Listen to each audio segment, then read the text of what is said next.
Donc bonsoir Isabelle. Ce Bonsoir. soir, Isabelle Gargaros, qui est une passionnée de photographie et qui est une photographe amatrice avancée aussi. On se connaît depuis assez longtemps.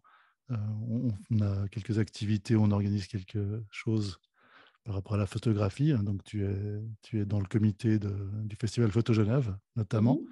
Mais là, en fait, l'idée de ces entretiens, je pense que tu as vu les autres entretiens, c'est un petit peu de parler ce qu'est la photographie, qu'est-ce qu'elle représente pour toi. Euh, Tu as découvert comment la photographie, en fait, originellement? Simplement, le simple plaisir de prendre en photo ses amis, sa famille, et puis des photos de voyage, en fait. Mhm. Voilà. Ouais. Ouais. Et ça, Le c'était le voyage, hein. début. Et j'ai eu Ouais. la chance de rencontrer des gens qui faisaient de la photographie plus sérieusement et ben, qui m'ont guidée, en fait, vers une méthode photographique et puis des appareils adéquats. Ouais. Non, c'est intéressant que tu parles directement du voyage. On en a un peu parlé avec Pierre Bise, je ne sais pas si tu avais entendu l'entretien. Donc la photographie, c'est parfois un cheminement, c'est le processus qui peut être le plus intéressant pour la personne, comme pour Pierre, hein. Ou ça peut être aussi l'ouverture à d'autres personnes, un prétexte pour rencontrer. Tu parles des voyages et d'avoir découvert la photo et les appareils à choisir. Euh, Toi, c'était ça, tu parles des amis, euh, mais comment tu as découvert en fait la photographie plus comme art majeur en fait? Je pense que dans un premier temps, j'avais vraiment envie d'optimiser ma manière de prendre des photos, oui, de passer un peu à l'étape supérieure de la photo, au flou, mal cadré, à quelque chose de plus agréable à regarder. Donc, c'est passé déjà par la maîtrise en fait de la technique. Donc c'était vraiment un objectif assez naïf à la fin. Faire des Mhm. jolies, faire des jolies photos que j'aime montrer, que j'aime regarder.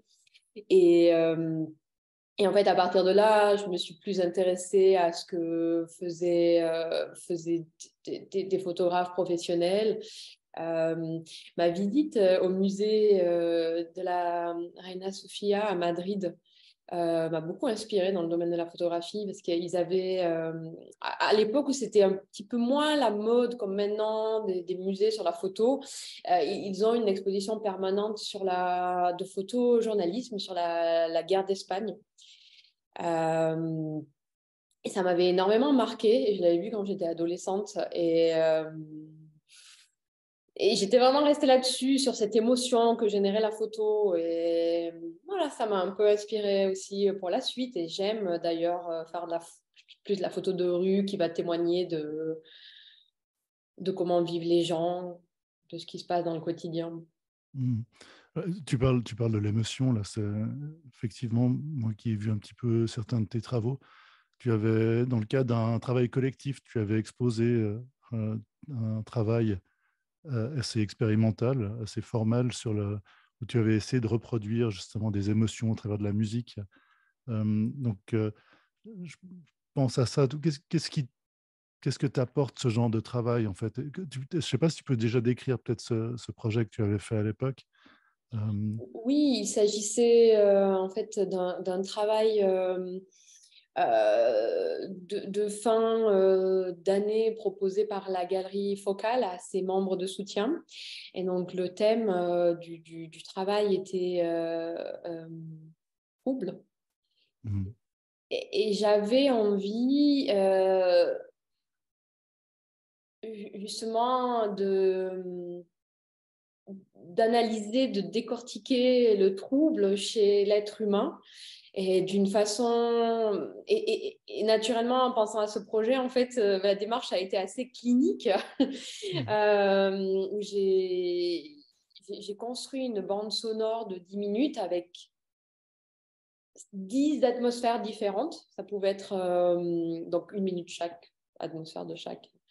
Dans cette bande sonore, ça pouvait être des bruits, une musique de film, une conversation, enfin, plein d'éléments sonores qui peuvent éveiller un souvenir ou une émotion.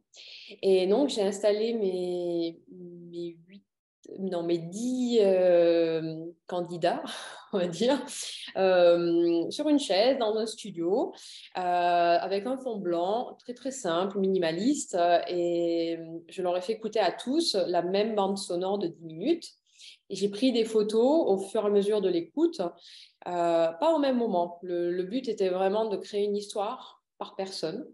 Euh, et de prendre les photos au gré de leurs réactions qui étaient vraiment motivées par des souvenirs personnels. Et pour l'exposition, j'ai sélectionné 8 photos par personne qui expriment, enfin, qui montrent des émotions ressenties tout au long de l'écoute de cette bande sonore. Et Ouais. c'était une expérience intéressante. Je pense que mes modèles ont un peu, avec quelques appréhensions, parce que c'était vraiment pas, pas du tout des modèles professionnels. C'était des amis, des connaissances. Mais ils se sont vraiment laissés, tous se sont vraiment laissés prendre, aussi stressés qu'ils pouvaient être au début. Ils se sont tous laissés prendre dans le jeu de l'écoute. Donc, c'était une belle expérience. Ouais, c'est intéressant parce que enfin, moi qui ai vu le travail, je ne sais pas si tu en as qui sont en ligne, qui sont assez accessibles de cette série. Non, malheureusement, j'en ai Non. pas mis parce que je n'ai Ouais. pas demandé formellement l'autorisation à mes modèles. Hmm. Par contre, je mettrai un lien sur ton compte Instagram parce que de temps en temps, tu postes quand même quelques photos. Ce que je trouve intéressant à nouveau là, dans le contexte de cette série d'entretiens qu'on fait, c'est qu'on revient toujours un peu à l'émotion, à qu'est-ce que l'émotion que ça apporte, le lien vers l'autre, euh, la création en fait de sensations ou un rapprochement à l'histoire. Toi, ce travail-là, donc, qui était dans le contexte d'une étude, d'une formation quelque part aussi, si j'ai bien compris. Euh, Oui, tout à fait. Il y avait un suivi qui était fait. On nous guidait un petit peu dans la progression de ce travail. Oui. mais par rapport à ce que tu disais justement avant, avec cette exposition en Espagne, donc toi, ce que tu retrouves dans la photo, c'est vraiment cette recherche de la compréhension de l'émotion ou simplement de la compréhension ou simplement du partage de l'émotion. Tu verrais un fil conducteur entre ton travail là et ce souvenir qui t'a un peu poussé à la photo aussi. Non, c'est un petit peu différent parce que le travail pour trouble, ça a été. J'ai cherché à créer la chose bon, qui existe, mais j'ai quand même cherché à la créer de manière artificielle avec cette bande sonore. Alors, alors que le travail, enfin, l'exposition sur les photos de la guerre civile, c'est c'est quand même plus que la réalité qui s'impose à nous et la photo prise au moment où cet événement se passe. Alors que dans mon travail, effectivement, c'était plus recréer une sensation, mais complètement sortie de son cadre. C'est pas. Il y a effectivement, on pourrait voir un point commun dans le fait de capturer l'émotion, mais je pense que le travail sur la guerre civile aussi montrait plus des conditions. Enfin, c'est un tout. C'est pas juste l'humain, mais c'est aussi son environnement. Ouais, enfin, ce qui me tiltait là, en t'écoutant maintenant, c'était un peu mon lien était par rapport à la mémoire.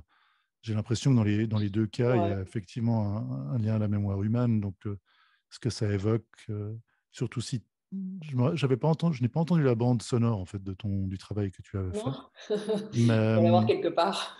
ouais, mais c'est intéressant quand on recoupe un peu les motivations qui nous poussent à faire de la photographie. J'ai l'impression on est vraiment très nombreux quand on rentre plus dans le sérieux de la photo, euh, sérieux entre guillemets, hein, à essayer de rechercher des sensations ou des mémoires ou essayer de comprendre l'environnement qui nous entoure, ou les gens qui nous entourent. Je ne sais pas si tu le vois aussi comme ça, en fait, que ce soit historique, donc, ou que ce soit dans le moment vécu instantané. Oui, oui, oui, oui, exactement, exactement ça, enfin, c'est la photo, c'est une mémoire de l'humain, Mm. je trouve. Et on peut effectivement l'explorer en recréant des émotions, qui est quand même le propre de l'homme, Mm. et ou en faisant de la photo de rue et en témoignant de la vie de Mm. l'être humain. La réalité du moment. Exactement. Ouais. En ce moment, donc t'es pas mal impliqué à de l'organisation par rapport au Festival Photo Genève. Je fais aussi partie du comité, donc on se côtoie pas mal là-dessus, comme l'était Mhm. Michel. Mais, Mhm. mais dans tes balades photographiques, est-ce que tu as découvert des travaux récemment ou d'autres choses liées à la photographie qui t'ont semblé d'intérêt, nouvelles ou pas? Est-ce que tu as vu une expo ou vu un livre? Mhm. J'avoue que récemment, je me suis un peu focalisée sur d'autres aspects et j'ai moins vu d'expo. Je dirais la dernière expo que j'ai vue, c'était l'expo de Rebecca Browning, Ah oui. qui est une photographe basée à Genève, qui explore, enfin, elle est photographe, mais elle explore aussi pas mal la matière, elle aime bien construire des choses aussi. Euh, euh, Construire des patchworks de photos, utiliser d'autres matériaux. Et là, par exemple, elle a fait un travail de mémoire sur sa maman. C'est l'expo Mhm. que je suis allée voir. Et moi, justement, on revient à la mémoire humaine. Et c'est un travail où elle a utilisé des petits napperons euh, comme calque. Donc, c'était des napperons qu'affectionnait sa maman. Il y a toute une histoire derrière avec les origines anglaises, etc. Et puis, elle a redessiné, elle a utilisé ces napperons comme un calque qu'elle a posé sur les photos de famille où il y avait sa maman, qui est donc décédée. Et elle a reproduit un peu les contours de ces photos et au crayon de papier. Mais c'est pas très net, c'est pas des images terminées. Et ça, je trouvais assez intéressant parce qu'on ne sait pas trop où on se situe. On ne sait pas si on se situe dans la création d'une mémoire ou dans la disparition. Et donc, ces dessins sont un peu entre les deux. Et nous-mêmes, on essaie de reconstituer un peu le souvenir en imaginant la photo en entier. Mhm. Ah, c'est très intéressant sur la mémoire. Je mettrai le lien en dessous du podcast. J'avais vu l'expo aussi. Donc, c'est assez intéressant ce que tu dis aussi, c'est que ça ouvre aussi les portes d'une photographie qui est assez élargie, en fait. Où est-ce qu'elle se situe aussi la frontière de la photographie? Est-ce que c'est juste dans l'image reproduite ou est-ce que c'est dans, comme tu disais, est-ce que c'est comme pour la mémoire, est-ce que c'est aussi une création d'éléments visuels qui n'étaient pas communément pris comme de la photographie, là, les dessins sur les napperons, est-ce que c'est de la photo? Euh, Hormis le fait qu'on se pose la question sur l'histoire qu'elle essaie de nous raconter, les Mhm. sensations qu'elle nous passe, c'est vrai que c'est intéressant que tu ouvres un petit peu un point qu'on n'avait pas discuté dans les autres discussions. Qu'est-ce que la photo en elle-même? Est-ce que c'est juste ce dont on a l'habitude, les petits clichés carrés à imprimer sur du papier avec de l'encre, ou est-ce que ça va plus loin? Mhm. Enfin, où il y a même Internet aussi, ça on en avait parlé. Tu, Toi, tu considères en fait un peu l'ensemble comme étant de la photographie pour toi, donc clairement. Oui, bah, et justement, j'aime bien voir des travaux où on va un peu plus loin que juste le résultat en fait d'une prise de vue sur du papier. Mm. Je trouve intéressant d'arriver à jouer avec, de travailler avec, de composer. C'est-à-dire, c'est pas la fin en soi, la photo. C'est un médium qu'on va utiliser pour arriver à exprimer ce qu'on souhaite. Donc, par le biais de découpage, par le biais de collage, de rajout d'autres matériaux. j'aime beaucoup cet aspect-là. Et j'aimerais bien le creuser un petit peu, personnellement. Moi, je dois avouer que je suis aussi assez fan de la multimodalité en photo. Je crois que c'est quelque chose aussi que peu de gens... Enfin, c'est bien d'avoir ce dialogue-là. Je pense que pas mal de gens ne connaissent pas, en fait. N'ont pas l'idée que la photographie, c'est quand même un domaine assez large. Il y a beaucoup de photos qui circulent, mais c'est vrai que ça enrichit d'une autre manière. C'est une manière de ressentir les choses différemment et de communiquer avec l'artiste qui est très différente. Donc, mais voilà. Mais là, on se limite à peu près dans les 15 minutes dans nos petits dialogues. Je ne sais pas si... Moi, j'ai un petit timer qui m'indique ça. Je ne sais pas si tu as autre chose que tu voudrais communiquer par rapport à la photo, par rapport à une anecdote ou autre chose, ou sinon, sinon on clôt notre entretien pour cette fois. On te retrouvera sûrement dans de futurs entretiens. Oui, et puis on se retrouvera tous au Festival Photo Genève Ouais. fin avril, hein, du 28 au 30 avril Avril 2023. 2023. Ouais, exactement. Voilà, mais c'était un Donc, plaisir de discuter avec toi, Tristan, sur la photo. Et puis, ouais, merci de on participer fait à ça ces petits bientôt. entretiens. Ouais. Puis on aura d'autres entretiens. Je pense que tu vas en diriger quelques-uns sur le site du festival aussi. Donc, je mettrai le lien aussi là, pour tout ça. Bah, au plaisir de vous retrouver pour Voilà. d'autres Ouais. entretiens. Cool. Puis alors, à tout bientôt. Ciao! Ciao, ciao.